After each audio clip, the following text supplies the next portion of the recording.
Como soldado, fomos treinados para combater inimigos. Não fomos treinados para nos deparar com um massacre sangrento e ver pessoas que foram mortas das maneiras mais cruéis possíveis. São pessoas do seu povo, na sua terra. No dia 7 de outubro, acordei na casa dos meus avós, perto de Natânia. Por volta das 7, a minha mãe me acorda chorando e mostra as imagens que o mundo começava a ver. Imediatamente começo a arrumar minhas malas. Recebo uma mensagem do meu comandante dizendo que estou sendo chamado de volta. Dirigi o mais rápido que pude. Às 16 horas já estávamos saindo da nossa base em direção a Kafar Aza. Lutamos por cerca de 2 dias e meio, 3 dias em Kfar Aza, salvando judeus e não-judeus que ainda estavam lá. Terminamos o trabalho de garantir a segurança da fronteira e manter o Hamas sob controle em nosso território. E então, a partir daí, fomos enviados para Gaza, depois para o Líbano e depois para a Síria. Rudy Rochman se tornou uma das vozes pró-Israel mais reconhecidas na internet, não porque evita conflitos, mas porque vai diretamente ao encontro deles. Recentemente, milhões de pessoas assistiram Rudy Rochman, sentado no meio de uma sala cercado por 20 ativistas anti-Israel, e venceu um dos debates mais virais da internet. Mas Rudy Rochman não parou por aí. Ele também entrou sozinho em acampamentos anti-Israel após o dia 7 de outubro. Ele enfrentou a extrema-esquerda e figuras influentes da direita, como Tucker Carlson. E, ao contrário da maioria das pessoas que discutem essa guerra, Rudy Rochman não apenas debateu online, ele entrou fisicamente em Gaza durante a guerra. Mas o que torna Rudy Rochman diferente é que ele não fala apenas sobre política, ele fala sobre identidade, civilização, psicologia, a história judaica e por que ele acredita que o mundo fundamentalmente não entende esse conflito. Obrigado por se juntar a mim, Rudy Rochman. Obrigado por me receber. Agora você acabou de sentar no meio de uma sala cercado por 20 ativistas anti-Israel, como eu mencionei em um dos debates mais virais da internet. Antes de entrar, o que você estava esperando? E o que você achou depois? Então, primeiro gostaria de dizer que aprecio o fato de você fazer a distinção de serem ativistas anti-Israel e não pró-Palestina. Porque ser pró-Palestina é querer o bem do povo palestino. Mas se alguém só seleciona casos de sofrimento palestino apenas quando isso se encaixa em uma agenda para usar isso contra Israel, isso não é ser pró-Palestina, isso é apenas ser anti-Israel. Eles não mencionam os milhares de palestinos mortos na guerra civil da Síria e os centenas de milhares ainda em campos de refugiados na Jordânia e Líbano. Eles ignoram quem sofre sob o Hamas e a autoridade palestina, focando apenas nas dificuldades dos palestinos, que existem, mas fora de contexto. Então, essa é claramente uma pessoa anti-Israel, embora eu não diria necessariamente que todas as pessoas ali eram assim, mas a maioria era. Ao entrar nisso, esperava encontrar diversidade. Eu conversei com o Jubilee antes e disse para eles: olha, coloquem o máximo possível de ativistas extremos, pessoas, vozes mais exaltadas. Vou debater com eles, mas incluam pessoas um pouco mais abertas para conversarmos sobre superar o conflito e buscar soluções. Infelizmente não havia ninguém lá dentro disposto a fazer isso. Tinha uma pessoa que tinha uma experiência mais pessoal com a terra, que cresceu lá. Achei ele mais aberto. Nossa segunda conversa foi melhor que a primeira, pois tivemos mais tempo para nos expressar. Mas infelizmente não havia pessoas lá que já estivessem no nível de conseguir conversar sobre uma realidade futura onde ambos estivessem incluídos. Teve algum momento em que você ficou chocado durante o debate? Algo que realmente te surpreendeu? Eu não diria que teve algo que me surpreendeu, porque já participo dessas conversas há muitos anos. Já ouço todas essas afirmações diferentes há mais de 15 anos fazendo esse trabalho. Sim, é uma estrutura diferente do que costumo fazer, pois geralmente tenho tempo. Podemos conversar, deixo eles falarem e começamos a interagir. Aqui, eles lançaram 20 pontos diferentes, e enquanto eu começo a responder alguns deles, também preciso tentar criar empatia, relação humana e entendimento de quem somos. Ao mesmo tempo, todos levantam bandeiras tentando me impedir de falar, principalmente quando estou falando para me interromper. É um ambiente diferente, mas precisamos levar luz à escuridão e dar o nosso melhor em qualquer situação. Você sentiu que havia um conflito só porque, sabe, você está representando Israel? Ou você sentiu que era odiado por ser judeu? Você fala de antisionismo e antissemitismo. Muitas vezes dizemos que o antisionismo disfarça o antissemitismo. Você já sentiu isso? Sim, o antisionismo é uma forma de ser contra o povo judeu. Eu dei um exemplo no debate da Jubilee. Se você pensar em quem é considerado o maior antissemita, muitos lembram de Hitler, que tentou exterminar os judeus e matou 6 milhões deles, além de milhões de outros. Há outras formas de antissemitismo. Se os nazistas quisessem apenas expulsar judeus e não matá-los, ainda seria antissemitismo. Se outros nazistas acreditassem que os judeus não precisam ser expulsos, mas deveriam ser relegados a uma condição inferior ou ter direitos de segunda classe, isso também seria uma forma de ser antissemita. Então, existem diferentes formas de odiar e ter preconceito contra o coletivo, o povo judeu, e uma dessas formas é ser contra o direito à autodeterminação. Da mesma forma, ser contra os direitos civis dos negros ou os direitos territoriais dos indígenas americanos em suas reservas é ser contra esses grupos. Se alguém nega o direito do povo judeu à autodeterminação, isso é antissemitismo, e não se trata das minhas opiniões pessoais. A oposição deles a mim era porque eu sou um judeu israelense forte e orgulhoso, que não tem medo de dizer o que precisa ser dito. Eles só aceitam judeus dispostos a serem contra o próprio grupo. Esses são os judeus kosher para eles. Infelizmente, esses são os únicos judeus com quem mais tiveram contato, por isso precisamos nos posicionar e ter essas conversas. Você sentiu que estava debatendo com pessoas que realmente tinham opiniões ou debatendo narrativas das redes sociais, coisas que estão rolando online, narrativas falsas sobre Israel? Eu diria que, na maioria das vezes, foi o segundo caso. Muitas das coisas eram apenas pontos de discussão repetidos e eles não estavam interessados em ter uma conversa. Era mais assim, deixa eu soltar essa frase para poder recortar o vídeo e ter um vídeo meu dizendo isso para essa pessoa. A maioria das conversas com pessoas polarizadas, mesmo israelenses, ao falarem com palestinos, tende a repetir apenas as informações do próprio lado. E para conseguir avançar, você precisa ter essa disposição para dialogar, que só vem com a experiência ou pode surgir depois de, sei lá, 20, 30 minutos de conversa. E a pessoa na sua frente, que nunca teve contato com algo do outro lado, de repente percebe: espera aí, essa é uma pessoa de verdade, que tem opiniões válidas e não está contra mim. Agora estou mais aberto a fazer perguntas e responder uma coisa de cada vez, em vez de jogar 100 coisas de uma vez para tentar ganhar a discussão. Uma coisa que eu acho que as pessoas percebem é que você se manteve muito calmo, e eu acho que esse provavelmente é o seu jeito normalmente. Como você consegue se manter assim quando está em uma sala com tanta tensão? Eu diria que é tanto algo inato quanto fruto da criação. Sempre fui uma pessoa calma e centrada, mas também entendo a situação em que estou naquele momento. Sempre que sou atacado verbalmente ou ideologicamente por todos os lados, penso, daqui a 50 anos olhando para esse momento, o que eu diria para mim mesmo que deveria ter feito? É só para refletir e devolver a energia negativa deles, projetando seus traumas sobre nós e fazendo o mesmo de volta? Ou é tentar curar a situação? E eu tenho a capacidade de mudar a perspectiva de alguém em uma conversa. Nem sempre acontece em uma conversa só, mas mesmo as que demoram mais, são oportunidades de plantar sementes que levarão tempo para florescer, crescer e dar frutos. Então eu vejo isso menos como estar aqui para lutar. Eu estou aqui para curar. Eu estou aqui para ajudar a transcender. Quero ajudar a conectar com a verdade que eles trazem, pois há verdades nos argumentos deles, e compartilhar minha verdade baseada nisso, buscando uma compreensão mais ampla e o objetivo de avançarmos juntos. Agora, você também entrou em um acampamento anti-Israel depois do dia 7 de outubro. Por que você fez isso e você sentiu algum medo? Conte pra gente como foi isso. Sim, então durante o período em que a guerra estava no auge, havia muitos acampamentos nos campi universitários por todo o país. Eu já vinha palestrando ativamente em campi universitários muito antes da guerra. Fui convidado para a GW em corrente contínua para falar para o Shabbat de lá. Durante o dia decidi conferir o acampamento. Meu objetivo é sempre ser uma luz onde há escuridão. Há muita escuridão e muitos comentários sobre Israel e o povo judeu lá. Quem vai lá por nós se a gente não for lá e levar luz para essa situação? Então comecei a conversar com um estudante judeu que tinha a impressão de que os judeus simplesmente apareceram do nada nas regiões da União Soviética. Expliquei para ele: viemos de Israel e nossas experiências fora fazem parte do deslocamento, algo que ele nunca tinha entendido. Notei que ele começou a refletir sobre isso.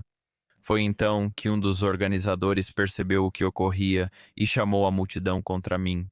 E nesse vídeo você vê centenas de pessoas gritando, berrando, espumando pela boca, cuspindo. Eles trouxeram um megafone e colocaram no meu ouvido para tentar me silenciar ou me intimidar. Normalmente consigo conversar e sou forte. Eu não demonstro fraqueza de forma alguma diante deles, mas também não tento provocá-los ou mostrar que sou contra eles. Mas nesse momento eu não tenho capacidade. Não, desculpe. Naquele momento eu não conseguia falar. Eu não tinha nenhuma capacidade de me comunicar, de usar minhas habilidades para elevar a conversa e transcender essas barreiras. Eu estou em silêncio. Não posso dizer nada. Ninguém sequer ouviria o que eu tenho a dizer. Então, tudo o que eu conseguia pensar nesse momento era: deixa eu olhar nos olhos de cada um deles o máximo que eu puder e fazer com que eles se lembrem de como é um judeu destemido que tem plena fé. E era só nisso que eu conseguia pensar. E um de cada vez eu passei alguns segundos aqui, alguns segundos ali, olhando nos olhos deles, e nenhum deles me tocou, nenhum deles realmente se aproximou de mim mais do que apenas gritar de longe. E, eventualmente, quando eu passei depois de 20 minutos para ir embora, havia dois palestinos mais velhos, eu diria, com uns 30 e poucos ou 40 anos, que queriam ter uma conversa de verdade comigo. Eles sugeriram irmos a uma rua próxima para conversar de verdade. Enquanto eu andava, parecia que o mar se abria, pois todos se afastaram. E esse não é um superpoder que eu tenho, esse é um superpoder que todo judeu tem. Quando você tem total emuná em Hashem, crê na unicidade e no Criador acima de nós, não sente medo e possui um superpoder que te protege de qualquer um que venha contra você. Ainda vemos protestos hoje, não nos campi universitários, mas recentemente em Nova York, do lado de fora da sinagoga. Eles caminharam pelo bairro judeu. Então, de acordo com o que você está dizendo, o povo judeu não deve se esconder disso. Eles devem enfrentar isso. O que você recomenda? O que deve ser feito? Também surge a dúvida sobre o motivo disso e como lidar com a situação. E a questão mais macro de por que isso está acontecendo, sabe? Se tentarmos explicar por que somos constantemente odiados e culpados por todos os problemas, é uma questão muito única que o povo judeu enfrenta, porque todos os extremos concordam apenas em uma coisa: que os judeus são o problema. A extrema-direita acusa a extrema-esquerda acusa a direita. Capitalistas nos culpam pelo comunismo e comunistas pelo capitalismo. Supremacistas brancos e negros, incluindo neonazistas e seguidores de Farrakhan, também nos veem como inimigos principais. Os extremistas dos grupos religiosos nos consideravam o inimigo número um. Os extremistas dos grupos seculares também nos viam como inimigo número um. Isso é algo muito único do povo judeu. Isso não quer dizer que outros grupos não sofram xenofobia, mas geralmente é um grupo contra eles. Para nós, são todos os grupos, e então nos perguntamos, por quê?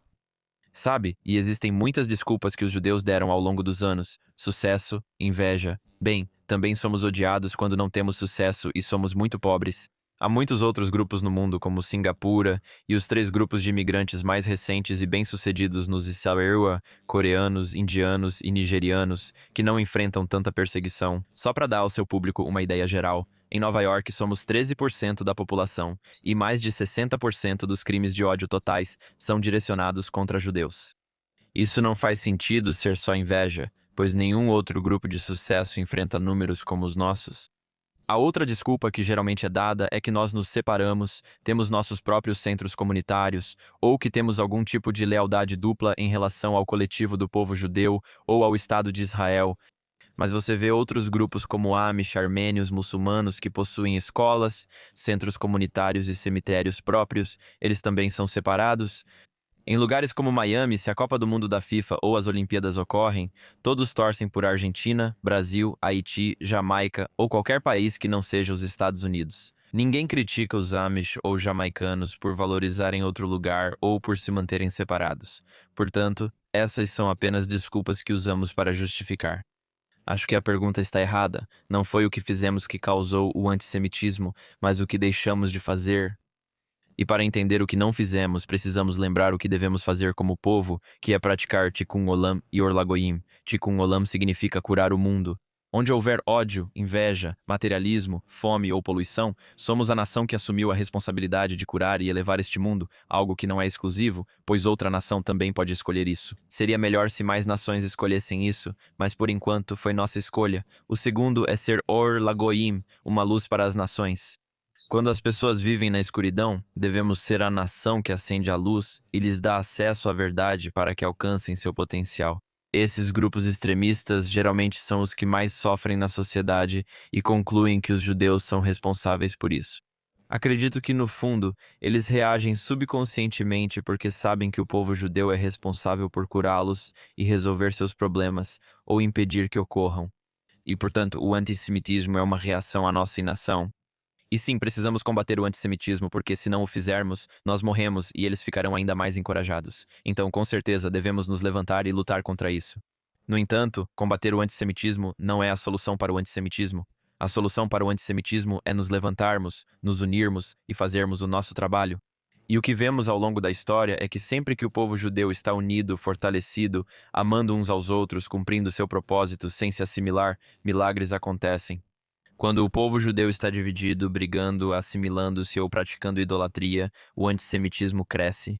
Então é como se estivéssemos vivendo em um videogame, enquanto essas outras nações são pré-programadas para responder quase como bots e agir contra nós quando precisamos de algo que seja um plano B para nos unir novamente. Se não nos unirmos por vontade própria, algo nos forçará a isso. Por isso sinto pena dos antissemitas. Parece que eles ficam presos nesse personagem dependendo de nossas ações. Acho importante que o povo judeu entenda isso. Sim, num exemplo mais pontual de um protesto vindo às nossas ruas para intimidar judeus, para agredir judeus, levante-se, saia, defenda-se, reaja, com certeza. No nível macro, vamos agir para evitar que isso seja um problema desde o começo.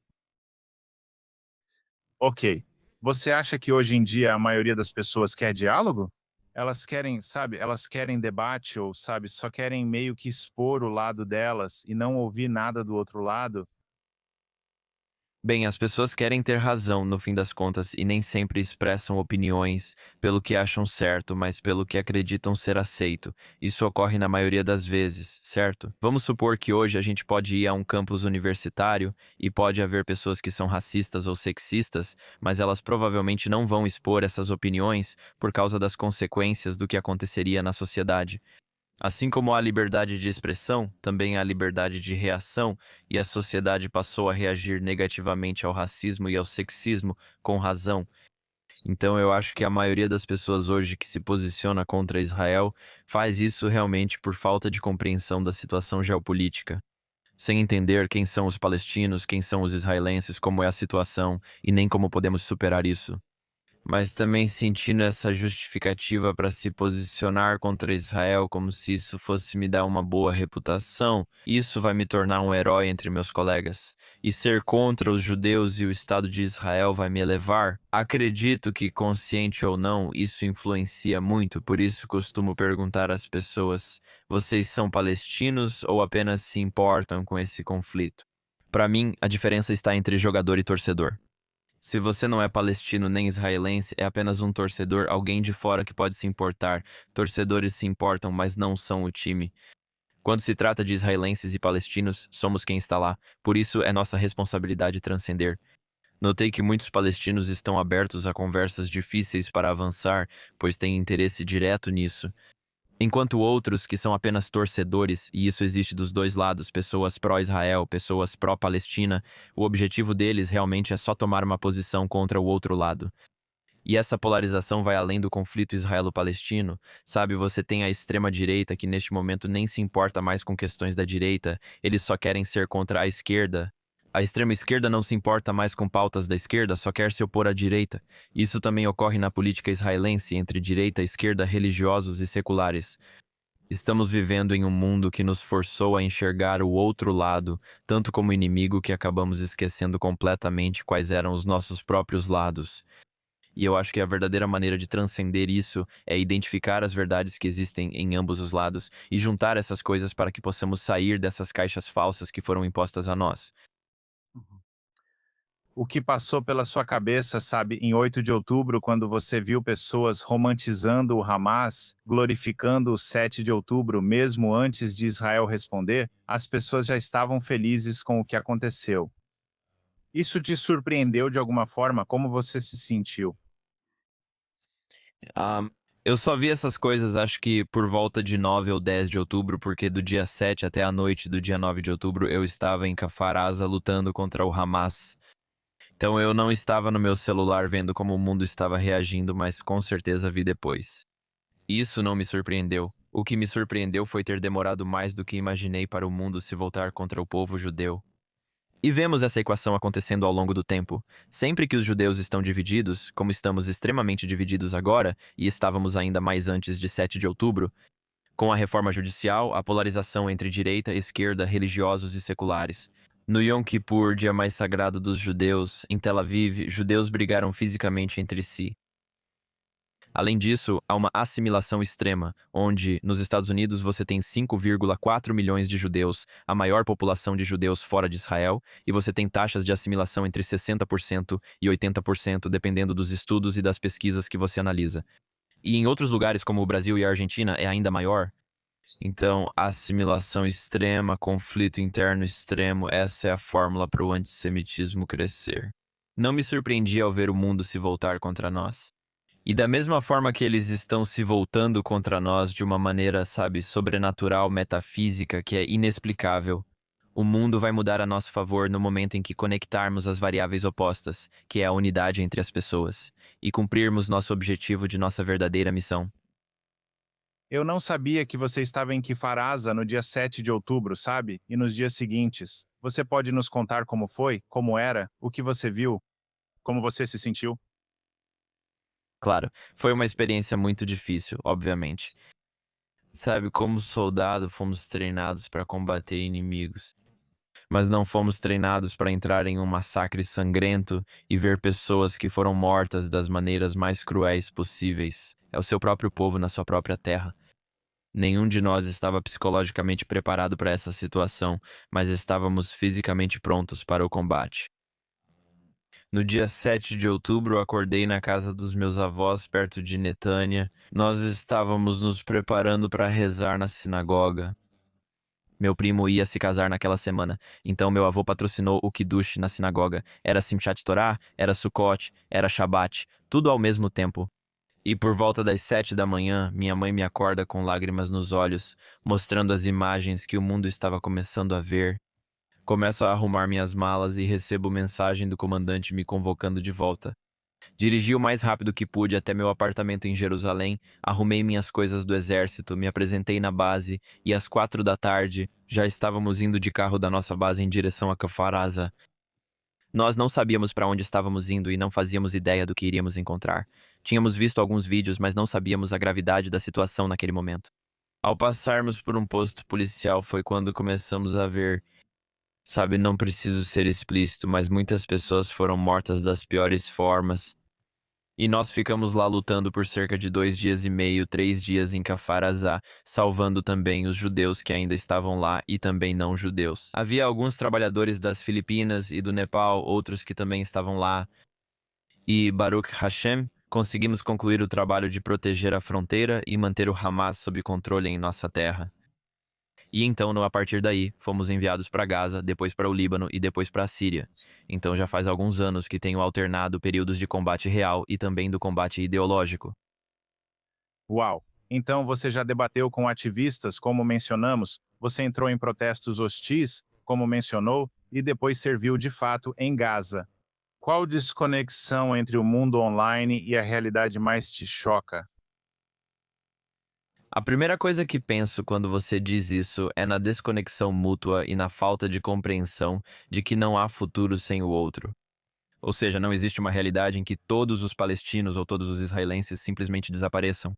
Então, essa ideia de que precisamos ser completamente contra todos os palestinos, todo o Islã, ou todos os árabes, ou completamente contra todos os judeus, todos os israelenses, todos os sionistas, essas narrativas de jogo de soma zero, eu acho que é o que alimenta a continuação do conflito.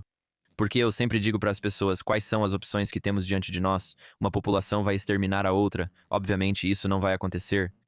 Uma população vai expulsar completamente a outra, mas isso claramente não ocorrerá. Continuamos com o status quo, que já mantemos há 80 anos, ou tentamos construir algo que funcione para ambos. E isso é algo muito difícil para as pessoas pensarem, porque naturalmente vemos as aspirações uns dos outros como contraditórias em relação à realização das aspirações do outro.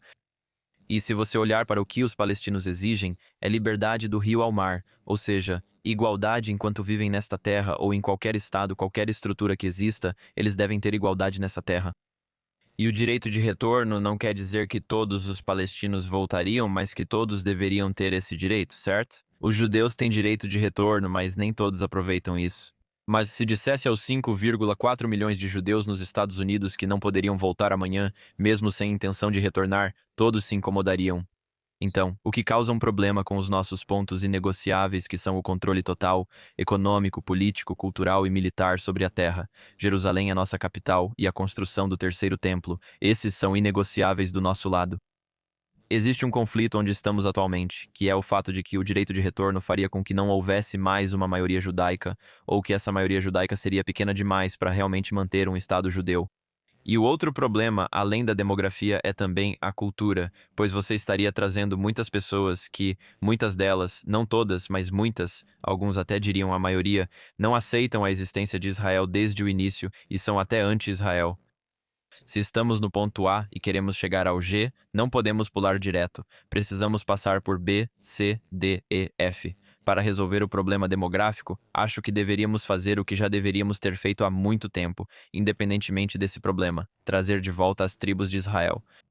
Hoje, somos 16 milhões de judeus no mundo, descendentes de 2,5 tribos: Judá, Benjamim e metade de Levi.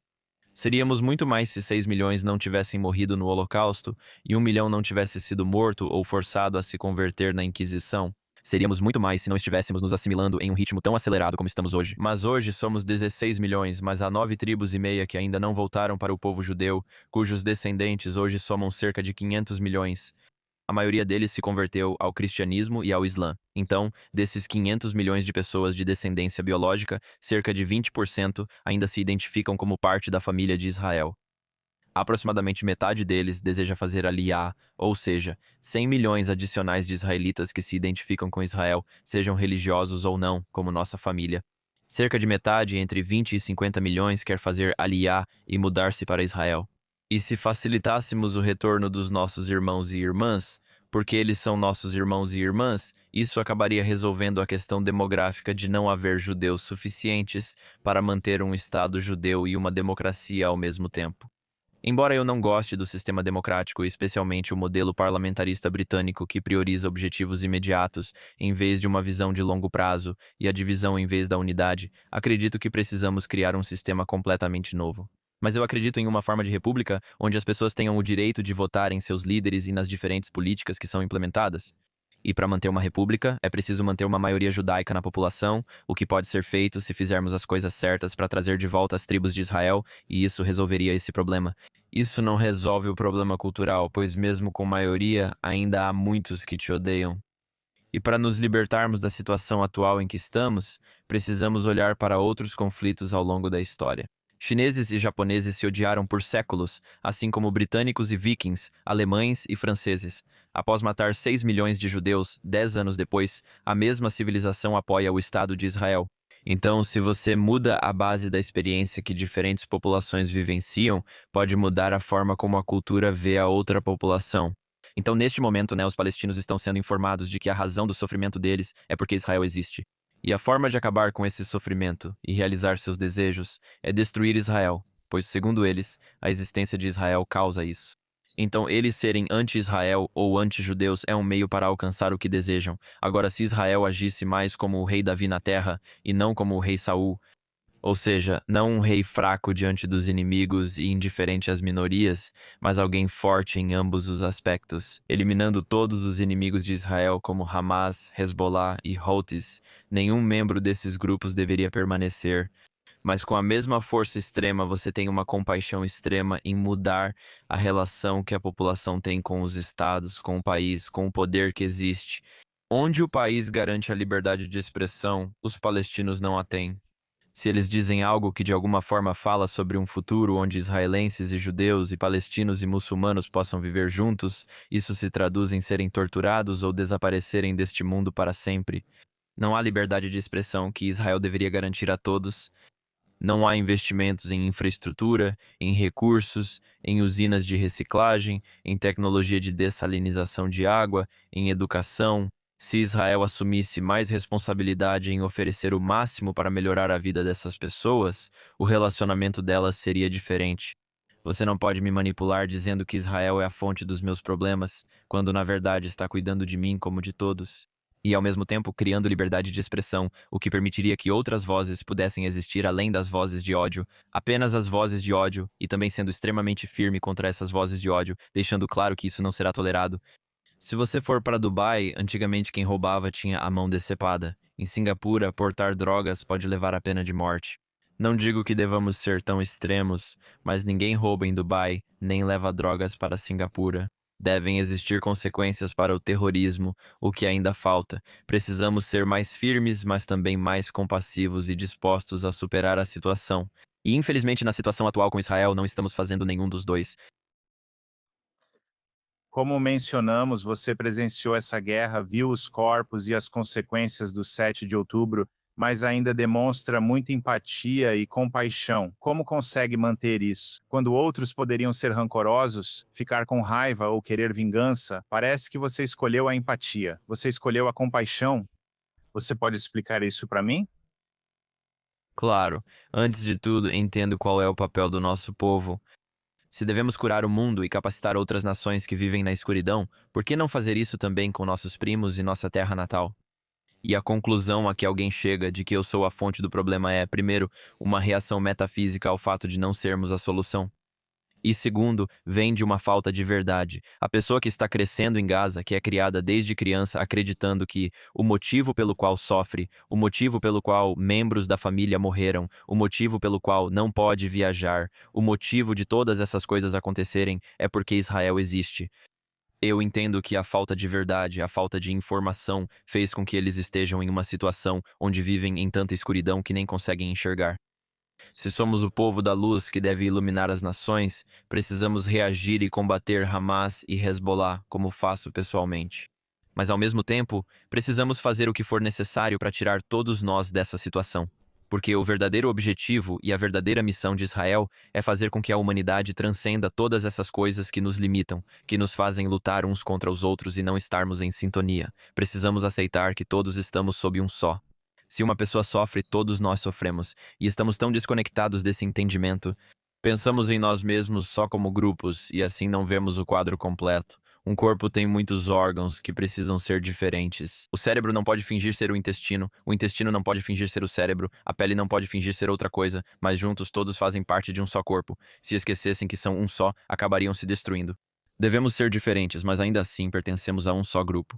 Às vezes, as pessoas valorizam mais sermos parte de um todo e esquecem que também somos indivíduos. Alguns esquecem que, além de indivíduos, também são parte do coletivo. Ambas ideias são verdadeiras. Essa é a dualidade que continua nos separando, que precisamos reconhecer a verdade em ambas e uni-las, que é o Magen David, o equilíbrio entre o espiritual e o físico, o equilíbrio entre o céu, Shamayim, e o físico, a terra. Nós somos a nação que deveria trazer de volta esse equilíbrio. Lindo. O que você viu dentro de Gaza que as pessoas na internet entendem completamente errado e que ficou com você? Tem algo que você queira compartilhar? Então, só posso falar sobre minhas experiências pessoais porque há uma grande variedade de experiências diferentes. Mas tudo o que vi Israel fazer foi tentar limitar o número de vítimas, desde os panfletos que vimos avisando as pessoas, até garantir que as áreas estavam completamente evacuadas antes de entrar. Muitos não percebem que a destruição de várias casas ocorreu porque várias estavam armadilhadas. Foram preparadas para destruir soldados quando eles entrassem. E quando Israel conseguiu perceber como eles sinalizavam essas casas, costumavam colocar, por exemplo, um tapete vermelho em uma ou uma camisa roxa do lado de fora de outra janela. E era assim que eles sinalizavam uns aos outros que havia uma casa armadilhada. Então, quando Israel percebeu isso, eles destruíram essas casas. Havia túneis em algumas dessas casas. Então, as pessoas olham para o resultado da situação, mas não consideram nada do contexto que nos levou a essa situação desde o início. O Hamas também obriga o maior número possível de civis a permanecerem na linha de fogo. Não só para aumentar o número de israelenses mortos, mas também o de palestinos mortos, usando o número de mortes palestinas. E as imagens horríveis que todos viram que são muito reais, de civis morrendo como uma forma de criar munição contra Israel e o povo judeu. Então isso seria, você sabe, o que eu vivenciei. Eu também vi muita propaganda. Saí de lá com 3 malas cheias de propaganda do Hamas, ensinando aos jovens que os judeus são a raiz do problema. Pouca gente sabe disso. Vejo que não precisávamos esperar até 7 de outubro para perceber o que ocorria. Todos nós sabíamos que o Hamas estava fazendo isso, que estava preparando túneis, que estava preparando armas, então também precisamos ter um pouco de responsabilidade sobre nós mesmos. Por que só agora fazemos algo sobre isso? Por que tivemos que esperar que tantos judeus e também não-judeus morressem, fossem levados e mortos em 7 de outubro, para só então respondermos e tomarmos iniciativa sobre nossos assuntos? E essa é uma conversa um pouco mais difícil, porque precisamos olhar no espelho e perceber que existe uma responsabilidade que precisamos assumir.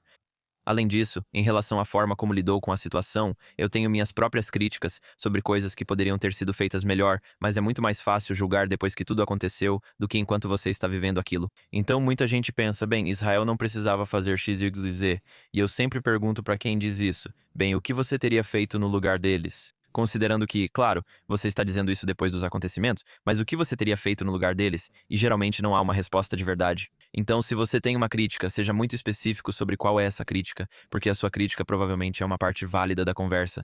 Isso deve ser mencionado, não apenas sair culpando tudo e demonizando Israel e o povo judeu, sem contexto nem contrapontos ou ideias de como isso poderia ter sido feito melhor. Agora, alguns soldados das FDI mencionaram que encontraram Mein Kampf, você sabe, o livro de Hitler, em muitas casas, muita influência nazista. Você encontrou isso em algum momento? Sim, nós também vimos alguns exemplares de Mein Kampf. Vimos ilustrações que evocam a propaganda nazista, como os judeus sendo retratados como um povo cujos tentáculos se espalham pelo mundo. Não tinha uma suástica, então não era por si só especificamente uma imagem nazista, mas essas imagens e esse uso de imagens foram algo utilizado pelos nazistas. E havia uma tonelada de propaganda que mostrava judeus com presas, peiote e sugando sangue. E a solução é matar alguém e, você sabe, glorificar os terroristas que foram e mataram israelenses, não apenas soldados, mas civis também. Então isso é algo que existe em muitos lugares, infelizmente, em Gaza e nas casas. Mas é importante notar que não é toda casa e não é toda pessoa que acredita nisso. Muitos habitantes de Gaza não desejam um futuro com israelenses sendo mortos e não pensam assim. Quem tem essas ideias não nasceu com elas nem as inventou do nada. É algo que foi incutido intencionalmente nessa população. E nós que enxergamos o quadro maior com todas essas peças em movimento, precisamos não cair na mesma armadilha de dizer, bem, eles são todos maus, porque é exatamente isso que o Hamas faz. Todos os judeus são maus, todos os sionistas são maus, todos os israelenses são maus. Apesar da dor, é essencial não nos igualarmos ao inimigo que enfrentamos. Acredito que você disse a seguinte frase: a maior vitória para o Hamas seria transformar judeus em Hamas. Você pode me explicar isso? Não foi exatamente o que eu disse, mas é parecido. É sobre isso que eu falava há pouco. O Hamas pode matar muitos judeus, e para eles isso é um sucesso. Mas eu acho que o maior sucesso deles em destruir o povo judeu ou machucar o povo judeu é transformar judeus em pessoas iguais a eles. E fazer com que judeus também se tornem cheios de ódio e vingança, perdendo a humanidade e vendo todos como inimigos. Você destruiu a alma deles. Talvez tenha poupado o corpo, eles ainda vivem, mas obscureceu quem são e nos desviou do que precisamos fazer. Na verdade, você adota a energia oposta à do povo de Israel. O povo de Israel deveria ajudar a elevar o mundo, não se tornar vítimas nem lutar contra nós. Uhum. Você acredita que 7 de outubro impactou psicologicamente judeus no mundo? Assim como o Holocausto, isso mudou a percepção de muitos. Antes dele, grande parte do mundo ortodoxo rejeitava a autodeterminação judaica, ao menos naquele momento. A maioria do mundo ortodoxo mudou de perspectiva e aceitou isso. Grande parte do mundo judaico, de todas as vertentes, uniu-se após o Holocausto e também após o 7 de outubro, muitos judeus se uniram. Dito isso, não precisamos esperar pelo plano B para reunir o povo judeu novamente. E o plano B é um ato horrível de sofrimento pelo qual passamos. E esse ato de sofrimento é algo que só dura por um curto período de tempo. Não é algo sustentável a longo prazo. A única coisa que é o plano A e que se sustenta a longo prazo é uma visão e missão coletiva que une todos nós. E nós tivemos isso de 48 a 67, chamava-se sionismo. O objetivo era voltar para Sião, voltar para Jerusalém. Desde que voltamos e libertamos Jerusalém presenciando muitos milagres, ainda não conversamos sobre o próximo passo. Qual será a nova visão que une o povo judeu da direita à esquerda, religioso e secular? Sem isso, seguimos brigando entre nós. E então, de repente, surge um plano B, um grande ataque acontece, e isso nos une novamente, mas só por um curto período de tempo. Então isso não é algo que possa nos unir a longo prazo, e realmente precisamos encontrar esse próximo capítulo da história judaica, que eu acho que tem muito a ver com entender o propósito que Israel tem em relação ao resto do mundo. Agora nós temos, você sabe, críticos como Tucker Carlson, Candace Owens e cada vez mais críticos de Israel, mas em que ponto a crítica a Israel se transforma em uma obsessão com os judeus? Qual é a sua opinião? Eu não diria que o que eles estão fazendo é crítica, especificamente a Candace e o Tucker. Primeiro, não conheço israelense que não critique o governo de Israel. Não existe um israelense por aí que eu já tenha conhecido ou ouvido falar que não tenha problemas com alguma coisa que o governo está fazendo. Então, crítica não é antissemitismo. O antissemitismo deles não é crítica. E eles tentam demonizar o povo judeu, fazer parecer que somos desumanos ou monstros, tentam deslegitimar o povo judeu, seja a nossa conexão com a terra, nossa própria identidade, ou tentando nos fazer parecer estrangeiros e não pessoas que são desta terra, ou dizendo que somos judeus falsos, e todas essas alegações que existem. Ou usando dois pesos e duas medidas e dizendo, eu me importo com os palestinos só quando se trata do conflito com Israel, ou eu me importo com genocídios, conflitos e pessoas morrendo apenas quando posso falar sobre Israel e o povo judeu. Então você não se importa de verdade em qualificar o debate nem em falar das questões sobre as quais diz se preocupar. Essas pessoas só querem que o mundo se volte contra Israel e os judeus. Esse é o conceito de antissemitismo, por isso não considero o que fazem uma crítica. Eu diria que o que eles estão fazendo é tentar direcionar a cultura pop para chegar à conclusão de que é preciso atacar e ir contra o povo judeu. Acho que há coisas metafísicas acontecendo. Aprendemos com as escrituras judaicas, com textos que durante as pragas, Deus envia 10 pragas ao faraó para libertar o povo judeu. Ele afirma que após algumas pragas o faraó teria libertado o povo judeu. É nesse momento que Hashem, Deus, endurece o coração do faraó para que ele odeie ainda mais o povo judeu, além do próprio livre-arbítrio, impedindo a saída do povo judeu, para que eles testemunhem as pragas sobre os egípcios e se libertem da escravidão psicológica e espiritual. Acreditavam que os egípcios eram deuses e que deviam se submeter e ser fracos. E então, de certa forma, eu olho para Candace e Tucker, que são, você sabe, quase como se eles fossem drones que estão sendo endurecidos por um poder superior para serem usados para galvanizar e ativar algo dentro do povo judeu. Por que você acha que as gerações mais jovens agora estão cada vez mais atraídas pela narrativa palestina, pela causa palestina?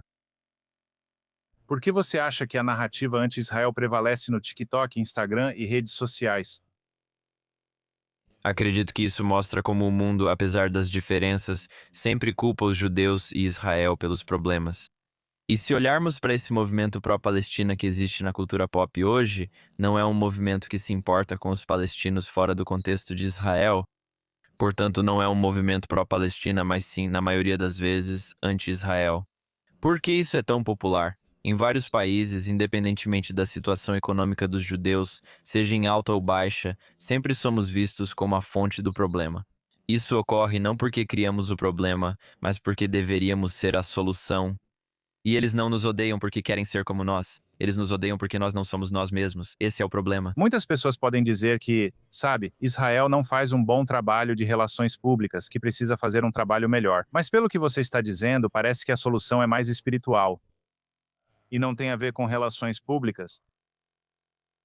As duas coisas podem ser verdade. Também somos ruins em relações públicas porque comunicamos do jeito que soa bem para nós.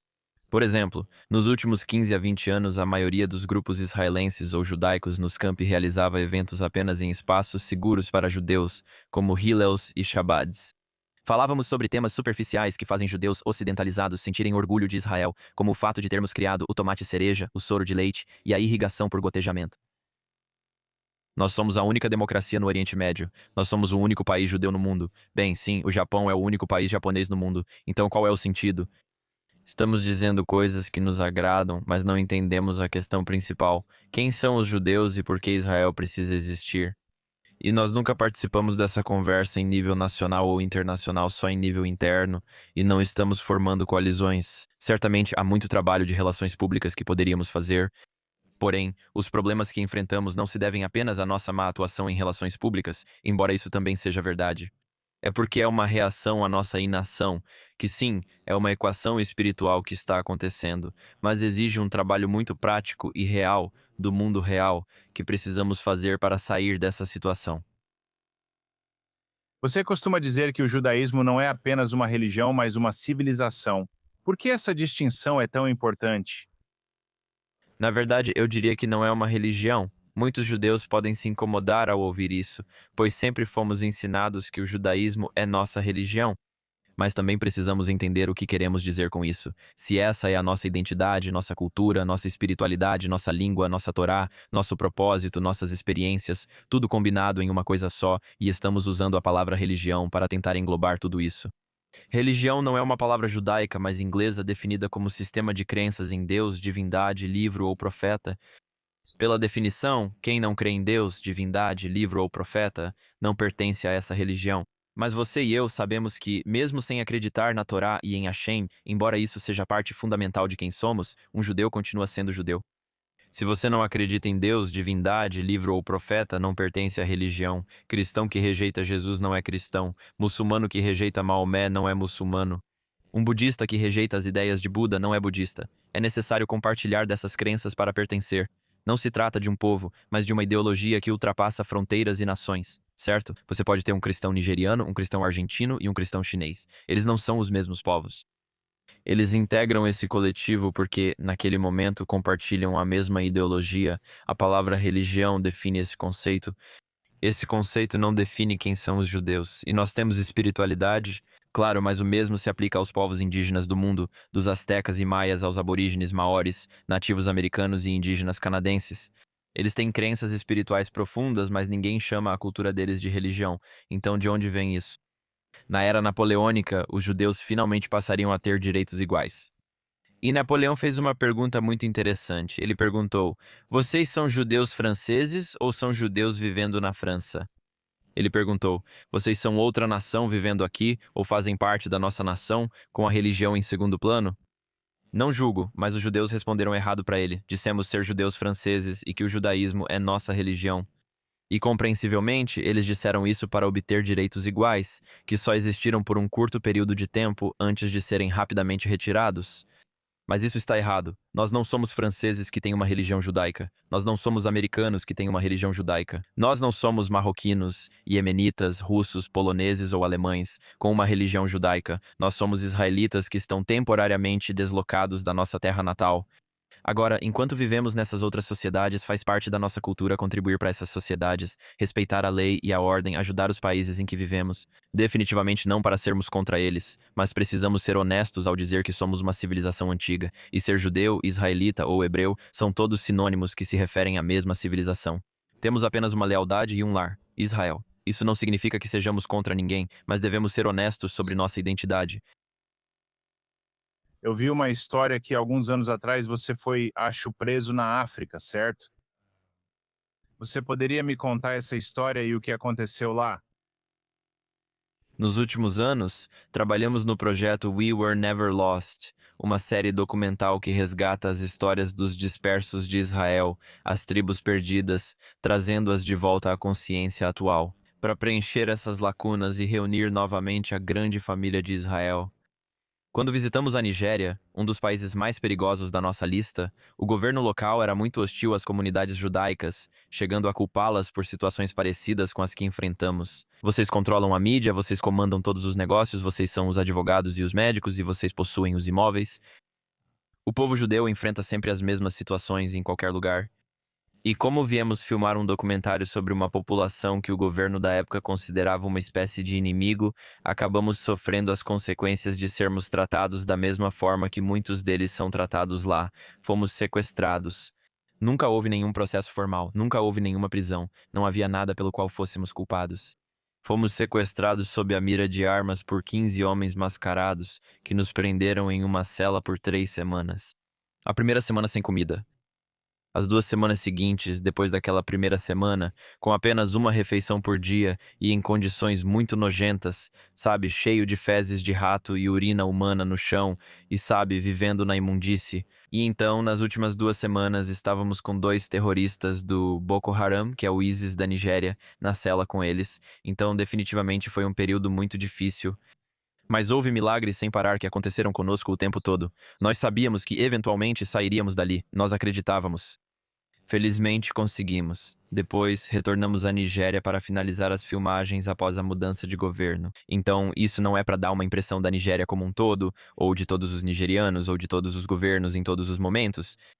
Isso ocorreu conosco naquela época, com aquele governo. Então, por ter passado por essa experiência, você se identificou profundamente com os reféns do Hamas, certo? Sim, cada experiência é diferente. Algumas pessoas ficaram quase 2 anos em cativeiro, enquanto minha experiência foi de apenas 3 semanas.